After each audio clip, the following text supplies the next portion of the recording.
Ankleshwar જીઆઈડીસીની detox India કંપનીમાં blast થતા 4 કામદારોના મોતના મામલામાં આજરોજ સાંસદ મનસુખ વસાવા સહિત ભાજપના પ્રતિનિધિ મંડળે કંપનીની મુલાકાત લીધી હતી અને દુર્ઘટના અંગે માહિતી મેળવી હતી. અંકલેશ્વર ઔદ્યોગિક વસાહતમાં આવેલ ડેટોક્સ ઇન્ડિયા કંપનીમાં બ્લાસ્ટ થતા 4 કામદારોના મોત નીપજ્યા હતા. વેલ્ડિંગની કામગીરી દરમિયાન પ્રચંડ ધડાકા સાથે બ્લાસ્ટ થયો હતો, જેના કારણે આ દુર્ઘટના સર્જાઈ હતી. ત્યારે આજરોજ ભરૂચના સાંસદ મનસુખ વસાવા કંપનીની મુલાકાતે પહોંચ્યા હતા. તેમની સાથે ભરૂચના ધારાસભ્ય રમેશ મિસ્ત્રી, અંકલેશ્વરના ધારાસભ્ય ઈશ્વરસિંહ પટેલ સહિતના આગેવાનો પણ જોડાયા હતા. કંપનીમાં બનેલી બ્લાસ્ટની ઘટના અંગે તેઓએ કંપની સત્તાધીશો પાસે માહિતી મેળવી હતી અને ભવિષ્યમાં આવી ઘટના ન બને તેની તકેદારી રાખવા મનસુખ વસાવા દ્વારા કંપની સત્તાધીશોને સૂચના આપવામાં આવી છે. સાથે જ મૃતકના પરિવારજનોને બનતી તમામ સહાયની ખાતરી આપવામાં આવી છે. આ સાથે જ ભાજપના આગેવાનો દ્વારા મૃતકના નિવાસસ્થાને તેઓના પરિવારજનોની પણ મુલાકાત કરવામાં આવી હતી અને તેઓને સાંત્વના પાઠવી હતી. અંતરે ઉલ્લેખનીય છે કે દુર્ઘટનાના દિવસે ડેડિયાપાડાના આમ આદમી પાર્ટીના ધારાસભ્ય ચેતર વસાવાએ વળતર મામલે લાંબી લડત ચલાવી હતી. ત્યારબાદ આજરોજ મનસુખ વસાવા પણ કંપની મુલાકાતે પહોંચ્યા હતા. મનસુખ વસાવાએ ચેતર વસાવાનું નામ લીધા વગર આડકતરી રીતે આક્ષેપ કર્યા હતા કે કેટલાક લોકો આવી ઘટનાને પણ રાજકીય રંગ આપવાના પ્રયાસ કરે છે, તે ખોટું છે. ભરૂચના ધારાસભ્ય રમેશ મિસ્ત્રીએ આ અંગે જણાવ્યું હતું કે કંપની સત્તાધીશો દ્વારા મૃતકના પરિવારજનોને રૂપિયા 30-30 લાખનું વળતર આપવાની જાહેરાત કરવામાં આવી છે. જોકે અસરગ્રસ્તોને હજુ પણ વધુ લાભો મળે તેવા પ્રયત્નો કરવામાં આવશે અને ભવિષ્યમાં આવી ઘટના ન બને તે માટેની સૂચના આપવામાં આવી છે.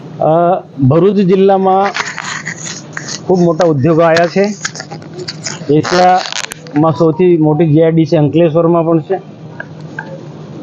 આ ડેટોક્સ કંપનીમાં જે થોડા દિવસ પહેલાં જે ઘટના ઘટી, જે બ્લાસ્ટ છે, એમાં 4 લોકોના જે મૃત્યુ થયા છે, એના માટે અમે પણ ખૂબ જ દુઃખની લાગણી અનુભવી છે.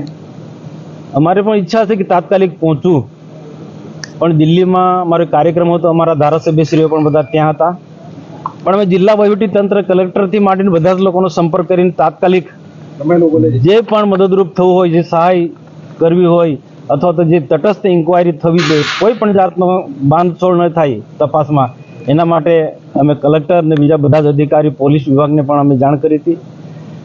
દુઃખની ખૂબ જ લાગણી અમને પણ છે કે પરિવાર, જે 4 પરિવાર છે, એમના પર જે દુઃખ આવી પડ્યું છે એ ખરેખર અસહનીય છે.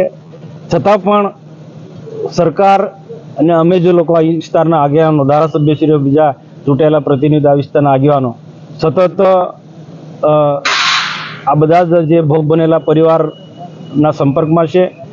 સરકારે સ્પષ્ટ કહી દીધું છે અને કોઈ પણ કંપની હોય તો આવા ભોગ બનનારા લોકોને એનું યોગ્ય વળતર મળવું જોઈએ. આના 4 પરિવારને 30-30 લાખ રૂપિયાની કંપનીએ જાહેરાત કરી છે અને બાકીની જે વીમા કે અન્ય રીતના પણ જે સહાય થશે આવનારા દિવસોમાં 4 પરિવારને વર્તમાનની અંદર બધી જ રીતના કંપની અને સરકારી તંત્ર એના પડખે છે. ભરૂચ જિલ્લામાં આવી કોઈ પણ ઘટના ઘટે એ અમને બધાને દુઃખ થાય છે, પરંતુ એના માટે પણ આવી ઘટના ભવિષ્ય ન ઘટે એના માટે રાજ્ય સરકારને, ભારત સરકારનું પણ આનું ધ્યાન દોર્યું છે. કે ખૂબ મોટા ઇન્ડસ્ટ્રીઝ હોવાના કારણે આવી ઘટના અવારનવાર ઘટતી હોય છે. પાનોલીમાં પણ ગઈકાલે એક કંપનીમાં ગેસ ગળતરને લઈને એક ડેડિયાપાડાનો યુવાન એમાં મરી ગયો છે. ત્યારે આવી ઘટના ઘટતી હોય તો સ્વાભાવિક છે કે ભવિષ્યમાં આવી કોઈ પણ પ્રકારની ઘટના ન ઘટે એના માટે જે આની સાથે જોડાયેલા જીપીસીપીના જે પણ કોઈ અધિકારી હોય કે તો પોલીસ તંત્ર હોય, એમાં કોઈ પણ પ્રકારનું બાંધછોડ ન કરે, જે તટસ્થ તપાસ કરી અને સત્યતા બહાર લાવે અને આવી ભવિષ્યમાં ફરી ઘટના ન ઘટે એના માટે અમે એને સાવધાન કરીએ છીએ. અને કેટલાક લોકો અહીંયા રાજકીય મુદ્દો બનાવવાના પ્રયાસ કરે છે, તો મહેરબાની કરીને આવી ઘટના ઘટતી હોય છે એમાં રાજકીય મુદ્દો કોઈ ના બનાવે. આ એક માનવતા સાથે જોડાયેલો મુદ્દો છે. આમાં મદદરૂપ થવાનું હોય અને ભવિષ્યમાં આવી ઘટના ન ઘટે એના માટે જે યોગ્ય સૂચનો હોય તો ત્યાં જવાબદાર લોકોનું ધ્યાન દોરવું જોઈએ. આ ઇન્ડસ્ટ્રીઝ આ વિસ્તારની અંદર ચાલવી એ પણ તેટલું જરૂરી છે. હજારો લોકોને રોજગારી મળી રહે છે, છતાં પણ કોઈ પણ ઇન્ડસ્ટ્રી તરફથી ક્યાંક ને ક્યાંક બેદરકારી રહેતી હોય તો એ બેદરકારી દૂર કરવાની વહીવટીતંત્રની જવાબદારી છે, સરકારની અમારી જવાબદારી છે. અને અમે બિલકુલ વિશ્વાસ સાથે કહીએ છીએ કે આવું કોઈ પણ પ્રકારની ક્ષતિ હશે કે કોઈ નાની મોટી બેદરકારી દાખવનારા ઇન્ડસ્ટ્રીની સામે કે કોઈ પણ એકમની સામે આવનારા દિવસોમાં તટસ્થ તપાસ થશે અને એની સામે કાયદેસરની કાર્યવાહી થશે.